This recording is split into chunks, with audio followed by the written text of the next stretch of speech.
Hello everyone, ICT virtual classes में मैं योगेश खेमनी आपका स्वागत करता हूं। तो जैसा कि आप जानते हैं, हमने अपनी लास्ट क्लास में बेसिकली बात कर ली थी एनर्जी आइंस्टीन की फोटो इलेक्ट्रिक इक्वेशन पर। तो आज हम बात करेंगे मास ऑफ फोटोन पर। तो चलिए दोस्तों, हेडिंग लिखेंगे mass and momentum of photon, यानी कि फोटोन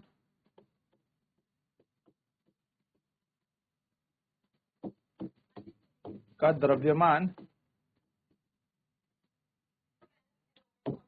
व संवेग।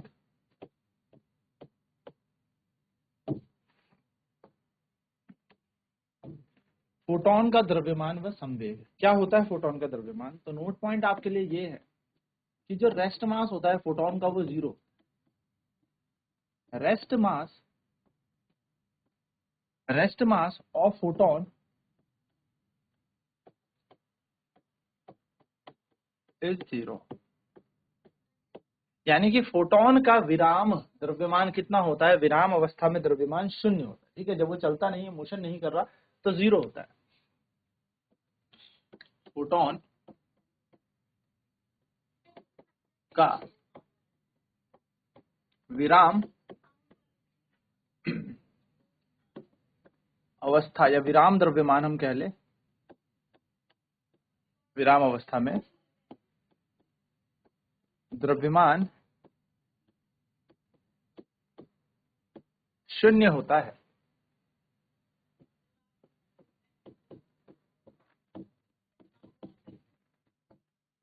तो फोटोन का विराम अवस्था में द्रव्यमान कैसा होता है? शून्य होता है। बट काइनेटिक मास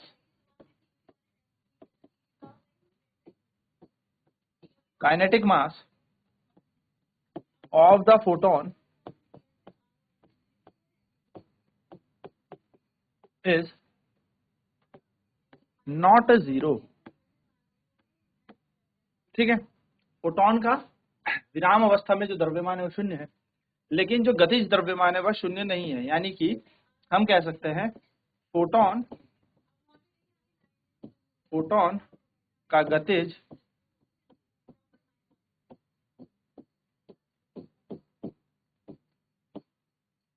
द्रव्यमान शून्य नहीं होता, यानी कि इसके पास इसका गतिज द्रव्यमान शून्य नहीं होता, गतिज द्रव्यमान शून्य नहीं होता। तो हम बात करें अकॉर्डिंग टू क्या होता है सर इसका मास, फिर according to mass energy equivalence या मास एनर्जी रिलेशन,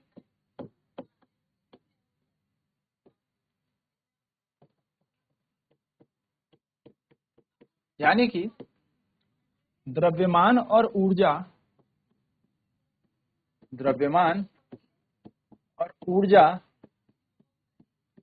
के संबंध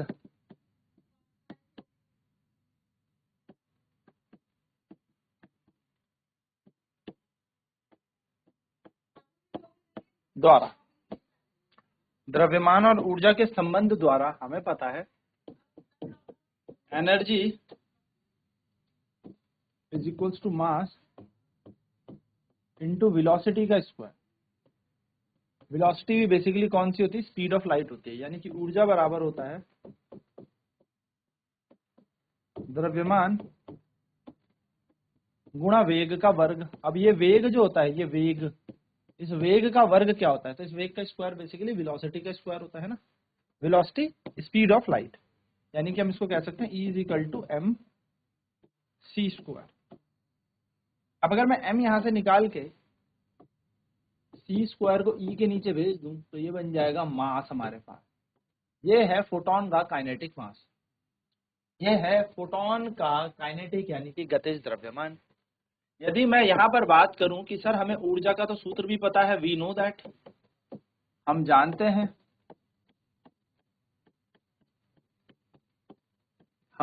हैं E बराबर होता है एच सी अपॉन में लैम्डा। E बराबर होता है एच सी अपॉन में लैम्डा। इस E को यहां रख दें तो M बराबर क्या बन जाएगा? hc अपॉन में लैम्डा ई की जगह, और यहाँ पर आ जाएगा c का स्क्वायर, तो c से c कट जाएगा, m बराबर हो जाएगा h बटा लैम्डा c।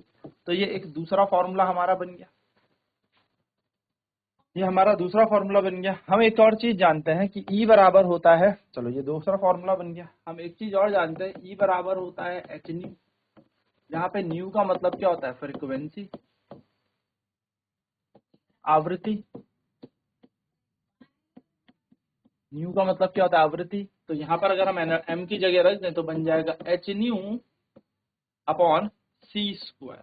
तो हमारे पास तीन यहाँ पर सूत्र बन गए, यानी कि हमारे पास मास यानी कि द्रव्यमान के तीन सूत्र बन गए। ई एम बराबर ई बटा सी स्क्वायर, एच न्यू बटा सी स्क्वायर, या एच अपॉन सी लैम्डा, ये एच अपॉन लैम्डा सी। ये सारे के सारे क्या हैं, द्रव्यमान हैं, किसके, फोटोन के, गतिज द्रव्यमान। यानी कि सारे के सारे क्या हैं, मासेज हैं फोटोन के। काइनेटिक मास हमें यहाँ पर दे रखा है फोटोन का। अब नाउ यहाँ पर अगर हम दोस्तों एक काम करें कि हम यहाँ पर मोमेंटम निकालते हैं, मोमेंटम ऑफ फोटोन। अगर हमें फोटोन का संवेग निकालना हो, फोटोन का संवेग, अगर हमें फोटोन का संवेग यहाँ पर निकालना हो तो संवेग बराबर क्या होता है, m इंटू वी। और फोटोन है तो फोटोन चलता है c स्पीड में, हमें पता है मोमेंटम इज प्रोडक्ट ऑफ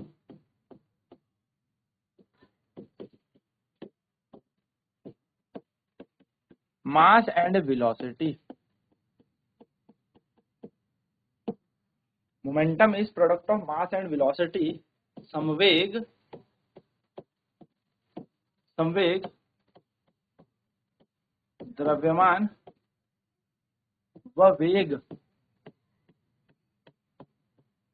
का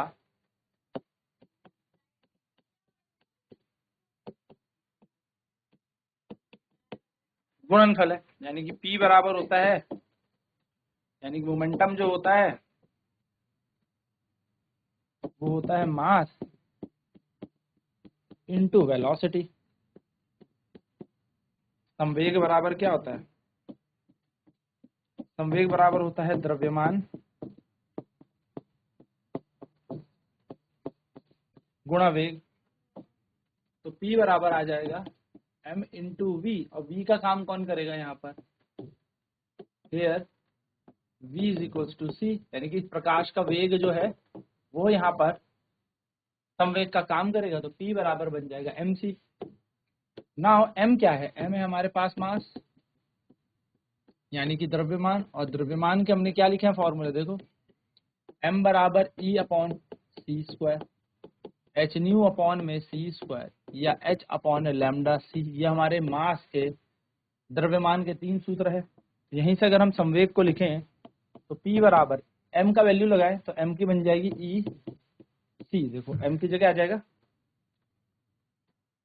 ई बाई सी स्क्वायर, m की जगह, और यहाँ पर बैठा एक c, तो c से c कट गया, तो मोमेंटम बराबर आ जाएगा एनर्जी अपॉन में c। पहला सूत्र। अगर हम m की जगह एच न्यू अपॉन सी स्क्वायर लगाएंगे तो c से c कट जाएगा, तो P बराबर आ जाएगा एच न्यू अपॉन में c।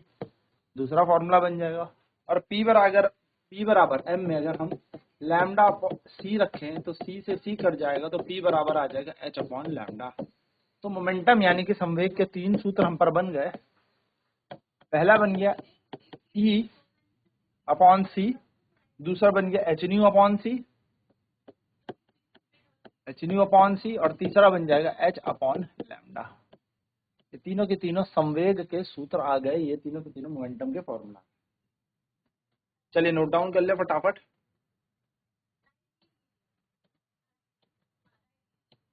तो rest mass of photon is zero. Photon का विराम अवस्था में द्रव्यमान शून्य होता है, but kinetic mass of the photon is not zero. Photon का गतिज द्रव्यमान शून्य नहीं होता।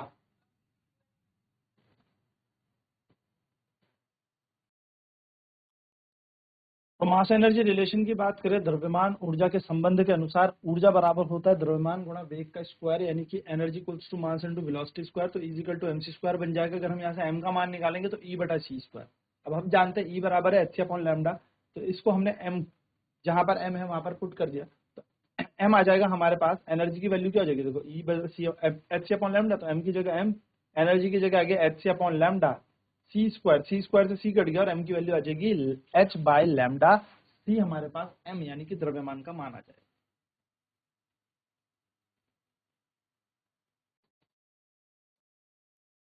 तो यहाँ पे E बराबर एच न्यू हो जाएगा, तो एच एम बराबर एच न्यू अपॉन सी स्क्वायर, इसको हम पुट करेंगे यहाँ पर। तो m की वैल्यू हमारे पास क्या बन जाएगी, एच न्यू अपॉन सी स्क्वायर, क्योंकि E की वैल्यू एच न्यू है ना, तो हम एनर्जी की जगह इसको भी लगा सकते हैं।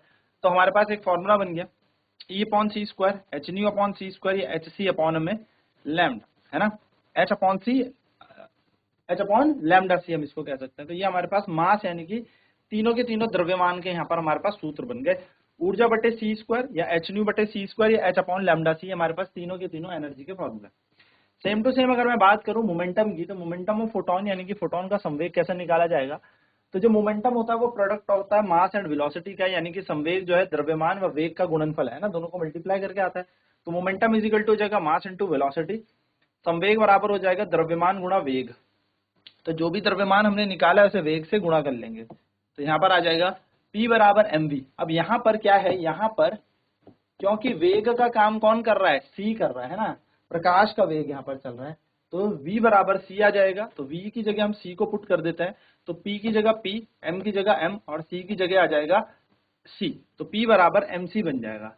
तो m बन जाएगा द्रव्यमान यानी कि मास, तो m बराबर है E अपॉन सी स्क्वायर बराबर एच न्यू अपॉन सी स्क्वायर बराबर है h अपॉन लैम्डा सी। हमारे पास क्या बन जाएगा, m की वैल्यू बन जाएगी। अब इन सारी वैल्यूज को यहाँ पर उठा के लगते रहो, तो p बराबर m, जब E अपॉन सी स्क्वायर था इंटू सी, तो c से c कटा, तो p बराबर आ गया E बाय सी। फिर अगर हम मास की जगह एच न्यू अपॉन सी स्क्वायर लगाते हैं, तो c से c कट गया, p बराबर एच न्यू अपॉन सी आ जाएगा। एंड सेम टू सेम अगर हम लोग यहाँ पर मास की जगह h अपॉन लैम्डा सी लगाते हैं, तो c से c कैंसिल, तो p बराबर आ जाएगा h अपॉन लैम्डा। तो ये हमारे पास तीन के तीन क्या बन जाएंगे, संवेग के सूत्र बन जाएंगे, यानी कि यहाँ पर हमारा मोमेंटम भी आ गया है कितना, h अपॉन लैम्डा। तो मोमेंटम के क्या क्या फॉर्मूले मिल गए, के जी ई अपॉन सी स्क्वायर, दूसरा मिल गया हमें H nu upon C, E upon C is equals to H nu upon C, या फिर मिल जाएगा h अपॉन लैम्डा। चलिए इसी पे एक प्रश्न करते हैं, छोटा सा क्वेश्चन करते हैं। क्वेश्चन क्या आ रहा है, a photon of energy 3 electron volt has a wavelength of, बहुत सरल क्वेश्चन है। कह रहे हैं कि एक 3 इलेक्ट्रॉन वोल्ट ऊर्जा के फोटोन के पास कितनी तरंगदैर्घ्य होगी। तो आपसे पूछा 3 इलेक्ट्रॉन वोल्ट के फोटोन के पास कितनी तरंगदैर्घ्य है।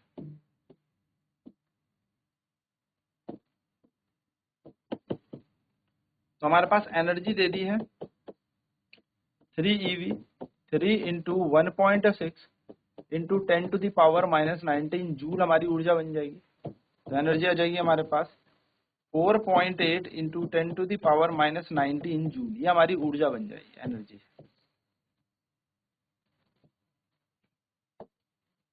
हमें पता है एनर्जी इज इक्वल्स टू होता है h अपॉन में h अपॉन लैम्डा। तो एनर्जी हमने निकाल ली 4.8 into 10 to the power minus 19, h की वैल्यू है 6.6 into 10 to the power minus 34, c की वैल्यू है 3 इंटू 10 टू द पावर 8, और लैम्डा हमें यहाँ पर निकाल।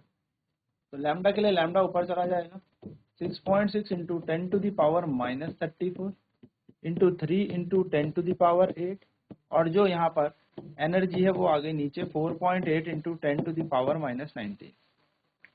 फिर से इससे काटेंगे तो बन जाएगा 1.6, 19, 34 में से 8 जाएंगे है ना, पावर्स को साथ लिख लेते हैं 6.6, 34 में से 8 गए तो बचेगा माइनस का 26 होल डिवाइडेड बाय 1.6 इंटू 10⁻⁻90। 19 जब 26 को काटेगा तो बचेगा माइनस का 7, पॉइंट से पॉइंट हट गया। तो एनर्जी बराबर क्या आ गई, लैम्डा बराबर क्या आ गया 66 इंटू 66 गुणा 10⁻⁻7 बटा 16। तो 2 से कटेगा, 2 अट्ठे 16, 2 तियां 6, 2 तियां 6, तो लैम्डा बराबर आ जाएगा 33 10⁻⁻7 बटे 8। अब इस 33 को जब भाग देंगे हम 8 से तो 8 चकू 32, 1 पॉइंट लगा के 0, 8 एकम 8, 2 पॉइंट लगा 0, 8 दूनी 16, बचा 4, 0, 8 पंजे 40। तो ये आ गया आपका लैम्डा बराबर 4.125 इंटू 10⁻⁻7 मीटर, और 2 पॉइंट पीछे भेज दो, 1 2, तो लैम्डा बराबर आ जाएगा 412.5 गुणा 10⁻⁻9 मीटर। क्या हम इस चीज को 412.5 नैनोमीटर बोल सकते हैं? तो हम बिल्कुल बोल सकते हैं। तो ये आपका आंसर है। चलिए फटाफट से नोट करेंगे।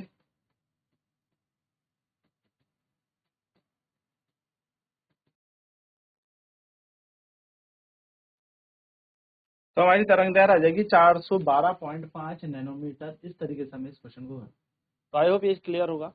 नेक्स्ट क्लास में अब हम नया चैप्टर शुरू करने वाले हैं एटम। तो आज की क्लास में इतना ही। ICT वर्चुअल क्लासेस में जुड़ने के लिए धन्यवाद। आपका दिन शुभ।